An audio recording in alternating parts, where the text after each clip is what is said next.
Bien, continuamos. Déjenme ver.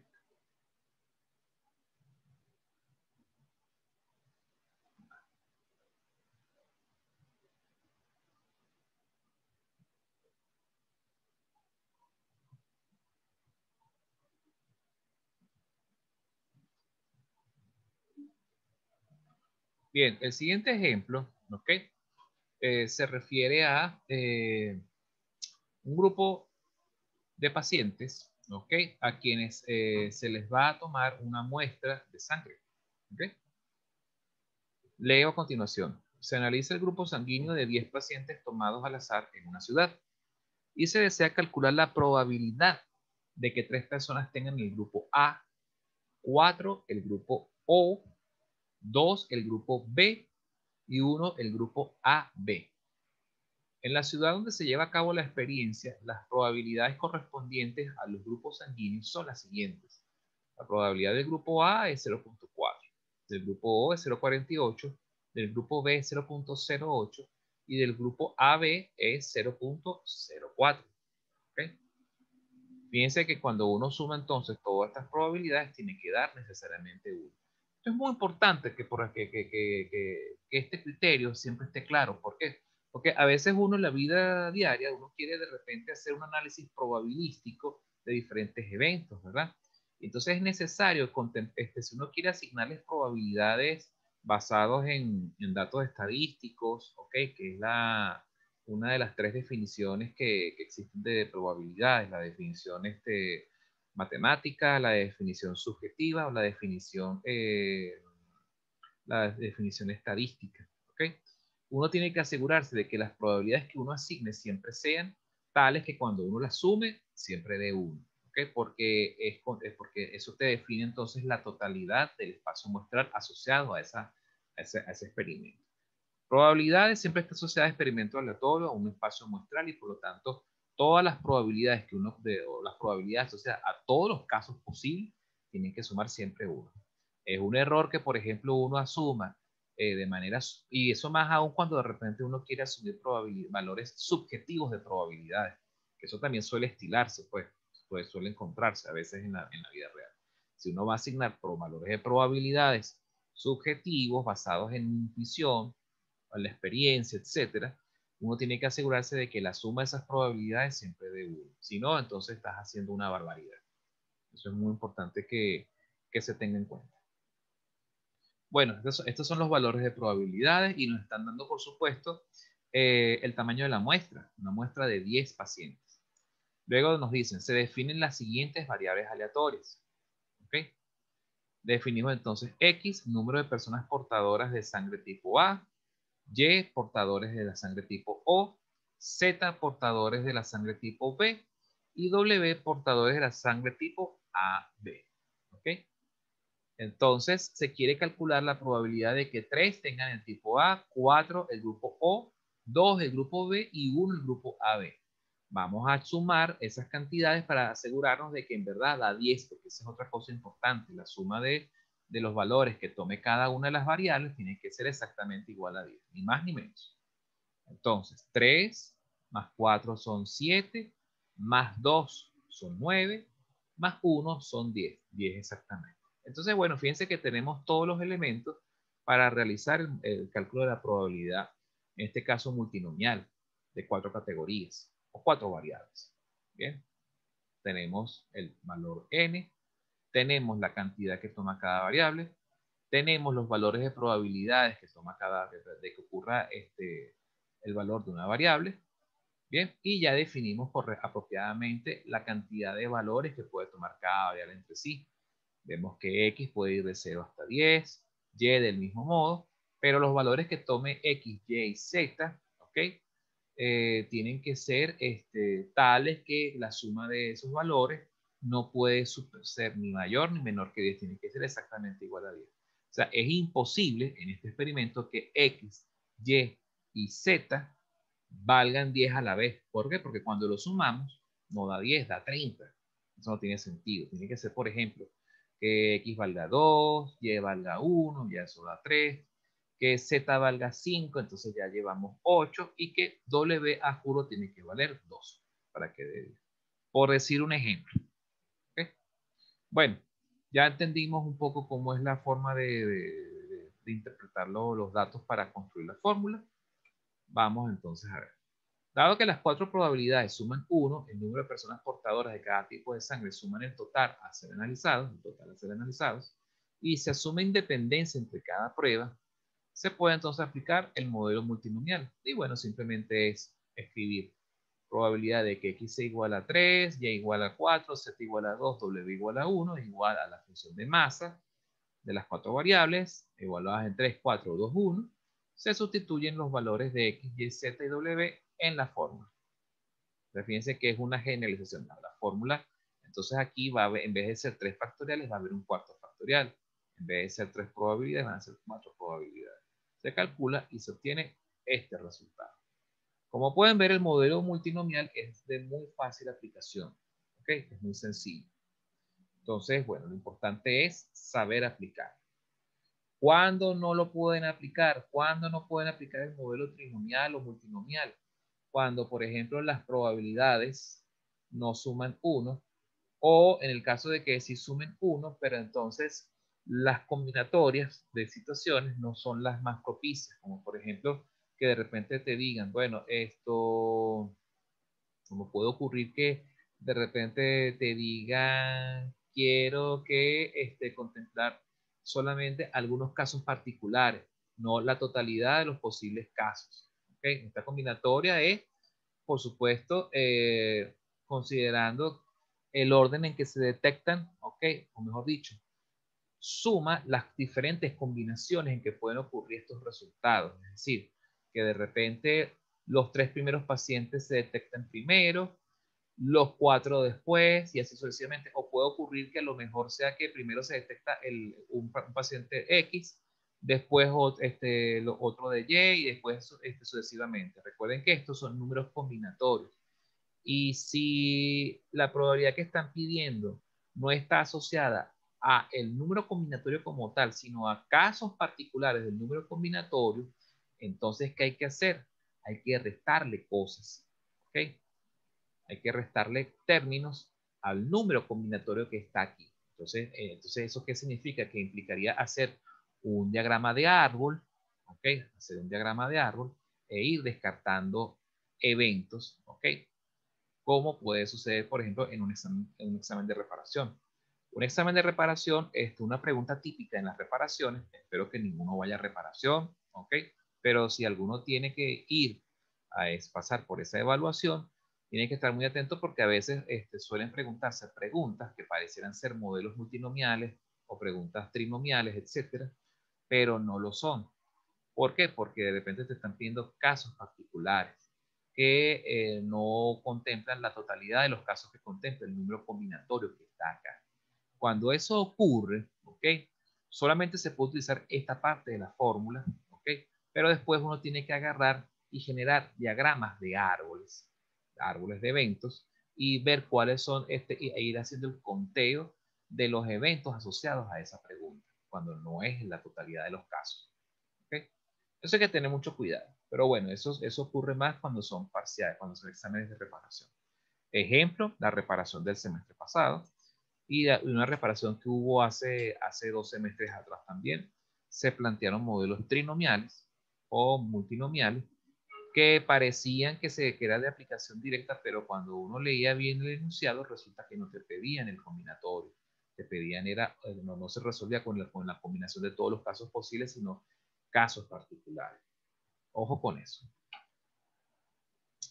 Otro ejemplo típico de modelo trinomial que también tiene que ver con el tema de las calidades, ¿verdad?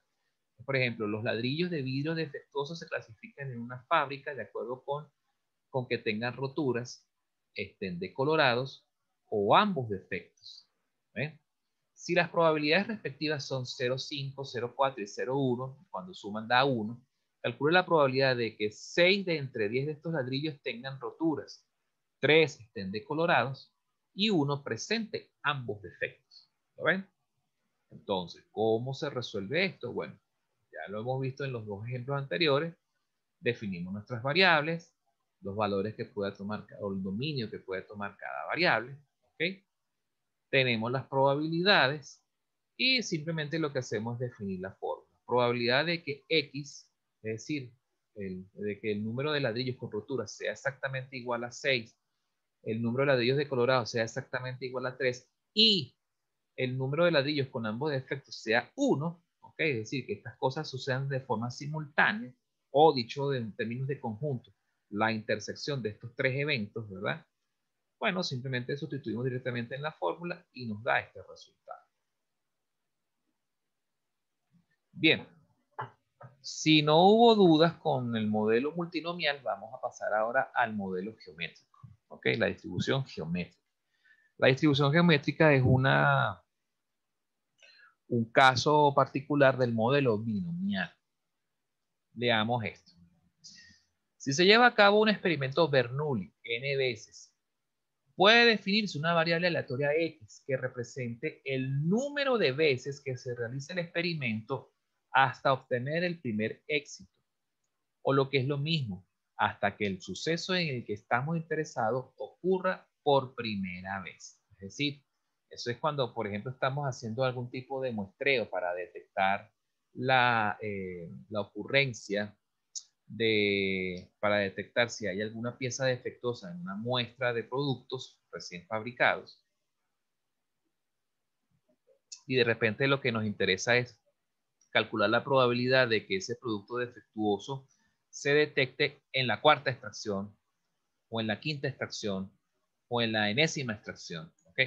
Que eso es muy distinto a calcular la probabilidad de que ocurra, de que se detecte un producto defectuoso en general. Porque cuando nosotros hablamos de detectar un producto defectuoso en general o dos productos defectuosos en una muestra cualquiera, ¿verdad? Estamos contemplando todas las combinaciones posibles y eso, por supuesto, eso está asociado al número combinatorio del modelo binomial. Entonces estamos considerando todas las posibilidades. Puede ser, supongamos, queremos calcular la probabilidad de que una muestra de tamaño n aparezcan dos productos defectuosos, ¿verdad? Entonces ahí hay todas las posibilidades. Puede ocurrir que el primer producto defectuoso se detecte a la primera y el segundo se detecte ahí mismo en la siguiente o más adelante, o los productos defectuosos se detecten al final o en alguna extracción intermedia, etcétera. Todos esos posibles casos se resumen, se calculan el número de veces que puede ocurrir, dependiendo de eso te lo da el número combinatorio del modelo binomial.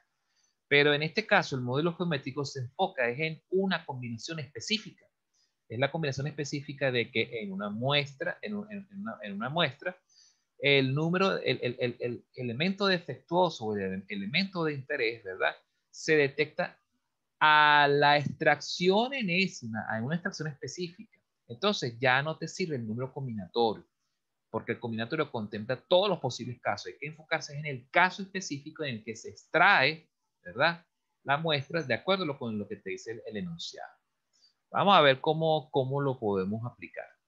Fíjense que para este caso definiríamos entonces X como una variable de tipo geométrica donde el parámetro viene siendo P, es decir, el parámetro P de probabilidad de éxito, que sería el mismo parámetro de experimento Bernoulli. ¿Ok? A diferencia del modelo binomial, el modelo binomial tiene dos parámetros, el parámetro n y el parámetro p. ¿Por qué? Porque el parámetro n del modelo binomial se refiere a una muestra de tamaño constante. ¿Ok? Aquí en este caso estamos hablando de modelos binomiales, ¿ok? Perdón, pero donde nos estamos enfocando solamente a la extracción del enésimo término, ¿ok?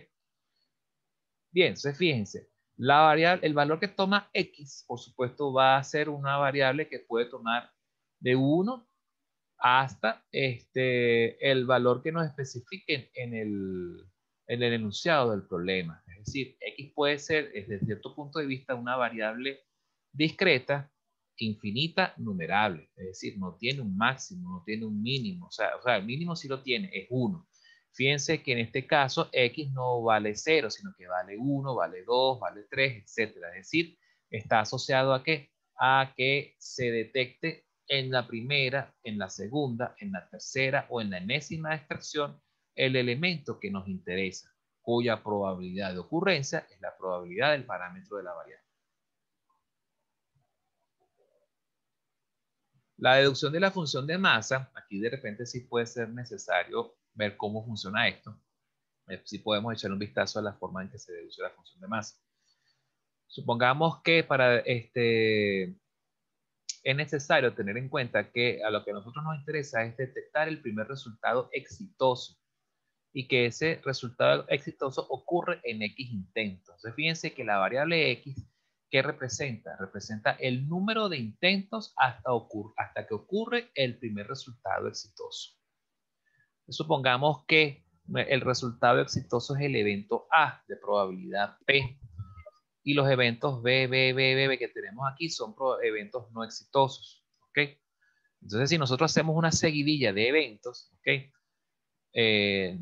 Nos va a interesar es la combinación en la que los primeros X menos un evento son todos infructuosos y el último es el que es el exitoso.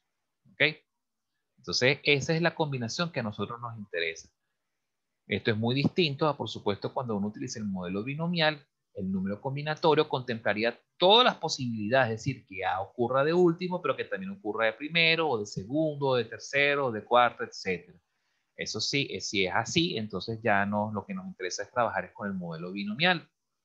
Pero como nos interesa es esta única combinación, este único caso, que es que el evento exitoso ocurre al final de último, entonces trabajamos con el modelo binomial. El evento B ocurre X menos 1 veces consecutivas hasta que el evento A ocurre. Entonces, la variable X, por ejemplo, si nosotros decimos la variable X toma el valor 5, significa que el evento B ocurre cuando X vale 5, ¿ok? Y los demás eventos están asociados a que ocurre 4 veces, pues 5 menos 1, 4, ¿ok? Entonces, la probabilidad de que X tome un valor dado, es decir, la extracción en la cual ocurre el éxito, la podemos calcular de la siguiente manera. Como son eventos independientes, la probabilidad se obtiene simplemente meramente multiplicando esas probabilidades. Fíjense que viene siendo 1 menos P, es el complemento de P, es decir, la probabilidad infructuosa, la probabilidad de que no ocurra el éxito asociado a A, es decir, que ocurre el evento B. Entonces, si yo quiero calcular la probabilidad de esta seguidilla de eventos, sería 1 menos P, 1 menos P, 1 menos P, etcétera, por P, por la probabilidad única de que ocurra el evento exitoso. ¿Ok? Entonces, fíjense que, vuelvo al ejemplo, si yo quiero saber cuál es la probabilidad de que el evento exitoso ocurra en la quinta extracción, entonces, ¿qué debería ser aquí? Debería ser entonces 1, 2, 3, 4. Debería entonces 1 por P, 1 menos P, estar repetido 4 veces. ¿Ok? Y la probabilidad de éxito se deja sola. Podemos entonces generalizar y decir, bueno, la fórmula de la función de masa del modelo geométrico sería la probabilidad de éxito, porque es un solo evento exitoso, multiplicado por la probabilidad del evento infructuoso, es decir, el complemento de P, elevado a X menos 1. ¿Por qué X menos 1? Porque, como les había dicho, si son, supongamos, 5 eventos, uno es exitoso, los demás son infructuosos. ¿Ok? Entonces sería X menos 1. Bien. La forma entonces de la función de masa sería P por 1 menos P elevado a la X menos 1. La variable X, por supuesto, va a tomar valores que van de 1, siempre a partir de 1 en adelante. Bien. Y fíjense que si X vale exactamente 1, ¿qué sucede? Que se tuvo éxito a la primera. 1 menos 1 da 0, significa que la probabilidad del evento infructuoso, esa probabilidad se anula. ¿De acuerdo? Va a dar 1. Y entonces, por supuesto, 1 por P te da la probabilidad de un único evento, es decir, la probabilidad de que a la primera te dé el resultado exitoso. Y entonces el modelo geométrico se degenera o se simplifica al modelo Bernoulli, en pocas palabras. ¿Bien? En este caso, si son 2, 3 o más 5, 10, y uno quiere saber cuál es la probabilidad de que en la décima extracción independiente con reposición me dé éxito, entonces el modelo sería P por 1 menos P elevado a X menos 1, pero entonces la variable X, bueno, uno vacila el valor, bueno, sería 10 menos 1, 9, y el 1 que se le restó a este está aquí. Este es el exponente de la probabilidad de éxito. Si graficamos el modelo geométrico, fíjense que tiene forma, parece como una especie de función exponencial, pero discreta, ¿ya? Pero como una exponencial inversa. Fíjense que la probabilidad, las mayores probabilidades de éxito ocurren para las primeras extracciones. Pero conforme va avanzando el número de extracciones, es muy poco probable que el evento exitoso ocurra después de muchas extracciones. Es más probable que el evento exitoso ocurra en la primera, o a la segunda, o a la tercera, o a la cuarta. Pero ya a partir de la quinta, sexta, séptima, es muy poco probable. Es como que imagínense, tengo una pelota, tengo una cesta con muchas pelotas, y quiero pelotas blancas y una pelota roja, por decir algo. Quiero calcular la probabilidad de que en la cuarta extracción salga la pelota roja. Bueno, tiene esta probabilidad. Quiero calcular la probabilidad de que en la décima extracción salga la pelota roja. Entonces imagínense, pues saco una, dos, tres, cuatro, cinco, seis. Ah, salió la pelotica roja. Oye, pero es muy poco probable que después de 10 extracciones, que después de 9 extracciones, en la décima salga esa pelotica roja, suponiendo que en esa piscina hay, por ejemplo, peloticas, no sé, 55 peloticas blancas y 45 peloticas rojas. Oye, y que después de sacar 9 pelotas, todas sean blancas y la última sea roja, por supuesto la probabilidad es muy baja. ¿Me explico? Es más probable que en las primeras extracciones salga esa pelotica roja. ¿De acuerdo? Así es pues más o menos como se analizan o se interpretan estas probabilidades. ¿Bien? Función de distribución acumulativa. Ok, la función de distribución acumulativa sería simplemente la sumatoria de la función de masa. Ok, la sumatoria de la función de masa, como pueden ver, aplicando propiedades de series o sucesiones infinitas, ¿verdad? Uno puede llegar a esta expresión. ¿Ok? Vendría siendo entonces, fíjense.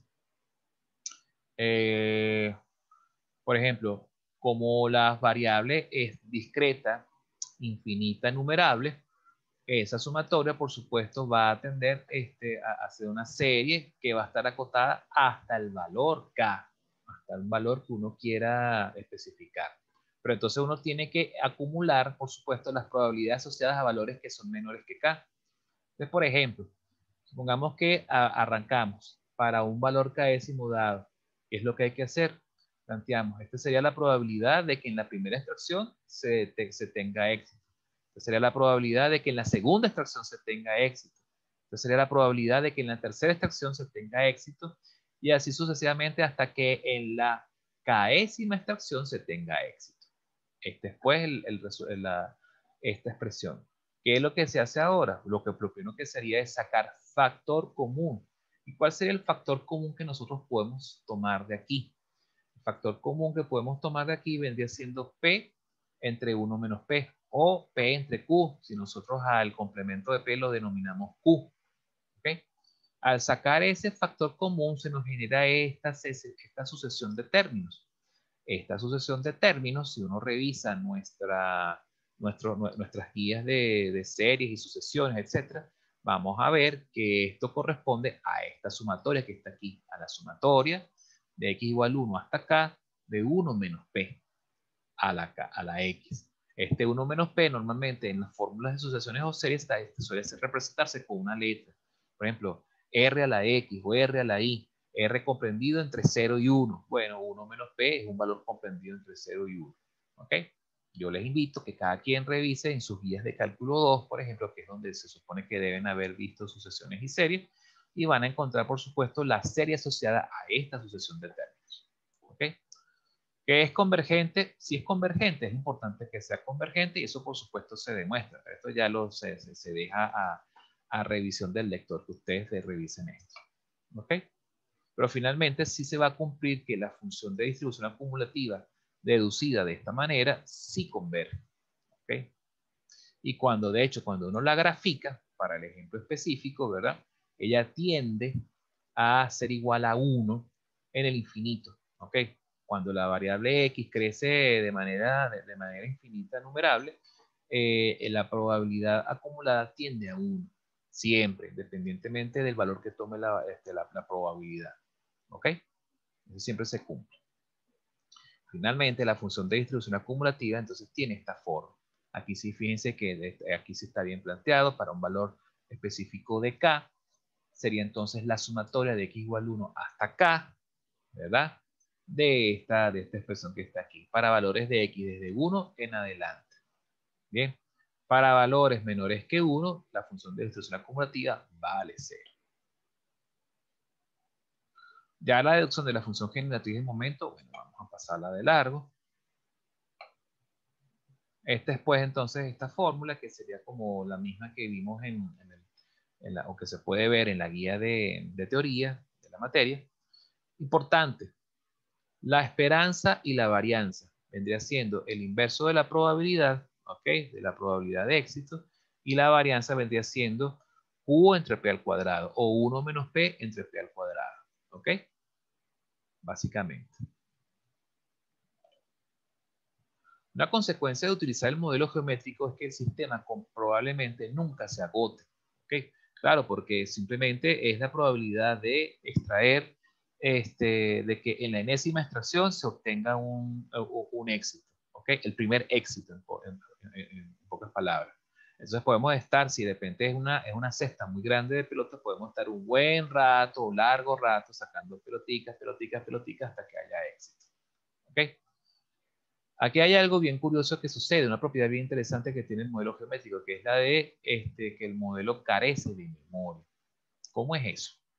Si nosotros evaluamos la siguiente probabilidad condicional, fíjense que podemos aplicar probabilidades condicionales también a los modelos probabilísticos discretos.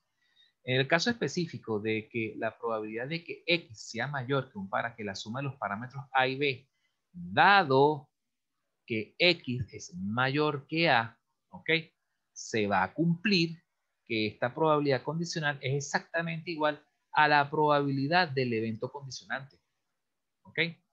Entonces, pero por supuesto, ¿qué sucede? Tiene que cumplirse cierta relación entre este valor y este valor, ¿ok? A, y este sería A más la suma de un valor.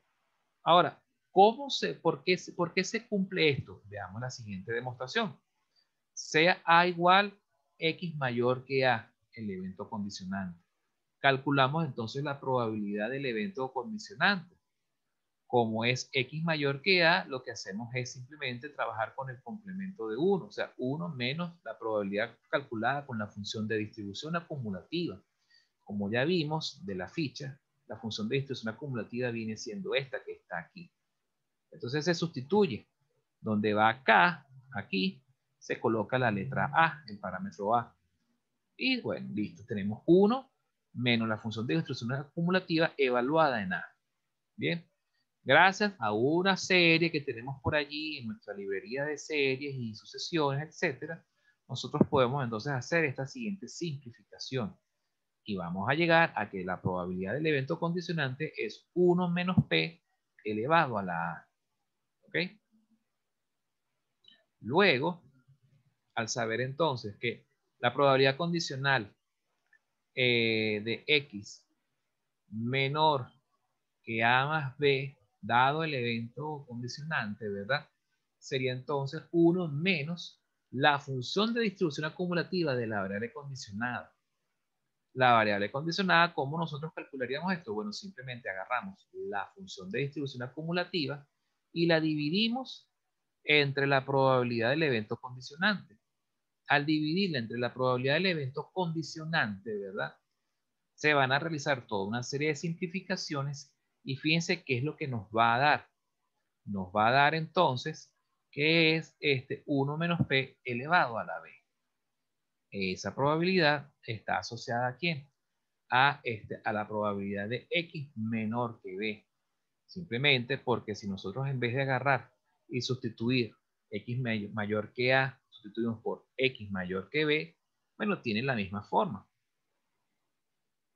Entonces, de esta manera nosotros podemos concluir que la probabilidad del evento condicionante, ¿ok? Este evento condicionante que está aquí, A más B, el evento condicionante vendría siendo X menor que A, menor que B. Este resultado equivale entonces al resultado de calcular la probabilidad de X mayor que B, que se hace del mismo modo como se calculó la probabilidad del evento A. Esto demuestra que si se tiene conocimiento de unos primeros valores de A o unos primeros intentos consecutivos sin éxito y se desea calcular la probabilidad de que X supere A más otros B nuevos intentos consecutivos también sin éxito hasta obtener el primer éxito, siempre que X supere los primeros A intentos previos, es a calcular la probabilidad de que X supere a B, sin importar que esté condicionado por A, ni siquiera sumando a B ni condicionado a X. Entonces, probabilidad de que X supere A o sea mayor que A más B, dado X mayor que A, ¿ok? Es simplemente la probabilidad de que X sea mayor que B, en pocas palabras. Esta probabilidad se conoce como pérdida de memoria. ¿Y a qué se refiere esta memoria? A la memoria de lo que sucedió en A.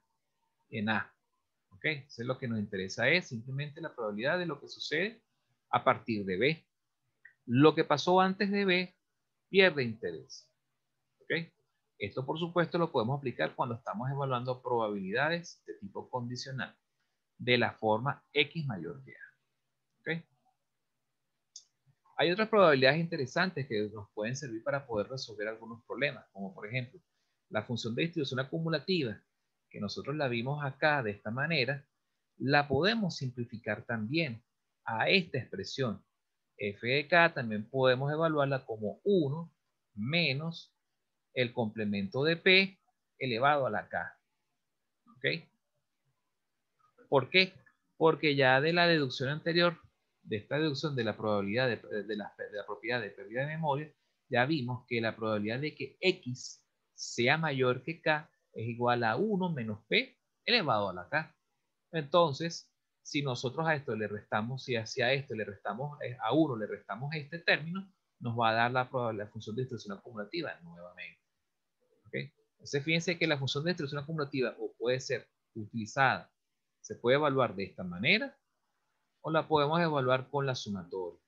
La sumatoria puede servir perfectamente cuando tenemos, ¿cómo se llama? Pocos elementos. Entonces la sumatoria, bueno, la podemos desarrollar sin mayor inconveniente. Pero si son muchos elementos, ¿verdad? Una sumatoria de muchas extracciones, entonces a lo mejor va a convenir mejor trabajar con esta versión. Esta versión es más práctica cuando hay que hacer muchas extracciones antes de obtener el primer éxito. ¿Ok?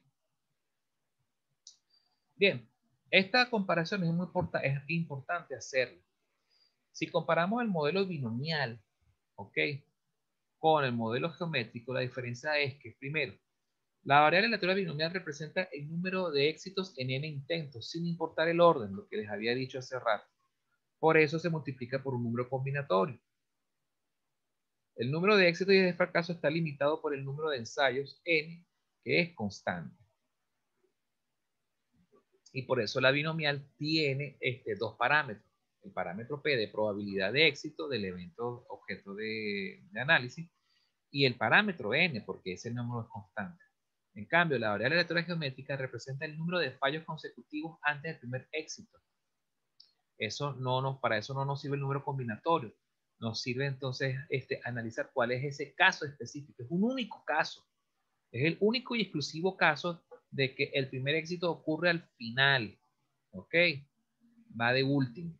Ese es un único caso. Por eso no se multiplica por números combinatorios. ¿Ok? En cambio, los intentos infructuosos consecutivos es aleatorio y no tiene tope. La variable aleatoria geométrica no tiene tope, pues. ¿Ok? La principal aplicación de la distribución geométrica es el diseño de experimentos de muestreos independientes para los cuales se quiere conocer la probabilidad de que ocurra un evento después de varios intentos consecutivos y fallidos. Bien. Veamos este ejemplo que está aquí, el ejemplo número 1. Se sabe que en ciertos procesos de fabricación, uno de cada 100 artículos en promedio resulta defectuoso. ¿Cuál es la probabilidad de que, el quinto artículo que se inspecciona en un grupo de 100 sea el primer defectuoso que se encuentra? Fíjense que es el quinto artículo. Entonces, nos dicen, podemos plantear entonces, X sigue una geométrica de parámetro P que vale 0.01. ¿De dónde sale este valor? Simplemente nos están diciendo esta estadística. Uno de cada 100 artículos resulta defectuoso. Entonces la probabilidad de encontrar un artículo defectuoso es 1 entre 100, 0.01. La variable X, ¿cuáles son los valores que toma? Siempre va a ser 1 por lo menos, y ella crece de manera indeterminada, de manera indefinida. O sea, no tiene límite. Nos pide entonces saber la probabilidad de que exactamente el quinto artículo inspeccionado sea el defectuoso en un muestreo con reposición. Entonces, X igual a 5 sería exactamente igual a la probabilidad de que se detecte el defectuoso multiplicado por la probabilidad complementaria elevada a la cuarta. Fíjense que si nosotros sumamos el exponente de 0.01, que es 1, 1 más 4, 5. ¿Ok? Y entonces nos da entonces 0.0096. Por encima de cuántos ensayos debe hacerse para que la probabilidad de encontrar el artículo defectuoso sea de 0.5. Es decir, de que podamos detectar el primer artículo defectuoso sea 5. ¿Cuántos ensayos hay que hacer? Entonces, fíjense, sea B la incógnita. B que vendría siendo el número de ensayos, tal que la probabilidad de que X sea mayor que B sea igual a 0.5. Entonces, 0.5, planteamos la siguiente fórmula. 0.5 igual a 1 menos f de x evaluado en b. ¿Ok? Si nosotros sustituimos por esta fórmula que tenemos acá, que les había mencionado, esta fórmula de la función de distribución acumulativa, ¿verdad? Al sustituirla, nos va a dar entonces esta expresión. Entonces sería 0.5 igual a 0.99 elevado a la b. Aplicando el logaritmo neperiano a ambos lados de la igualdad, podemos despejar el parámetro b y nos va a dar 68.9. Tomamos la parte entera, nos da entonces que el número de eventos o el número de extracciones tiene que ser 68. ¿Lo vieron? Este es un caso bien sencillo porque aquí nosotros estamos entonces en la posibilidad de poder diseñar un muestreo que nos permita detectar con cierta probabilidad la extracción de un determinado artículo defectuoso. ¿Ok? Bien, queda 1 minuto con 28. Antes de pasar al siguiente ejemplo, me gustaría más bien cancelar esta sesión y pasar a la siguiente. Vamos a ver qué hora es, por cierto. Son las 12:42. Vamos a ver un último ejemplo, o dejamos la clase hasta acá. Bueno, lo que pasa es que, oye, con la operación. Vamos a ver el siguiente ejemplo. Vamos a hacer una última sesión para aprovechar el tiempo. Lo que pasa es que ya tengo hambre, pero vamos a hacer el esfuerzo. Nos vemos ahorita, pues no se vayan entonces. Nos vemos en breve instante para pasar a la última parte de la clase.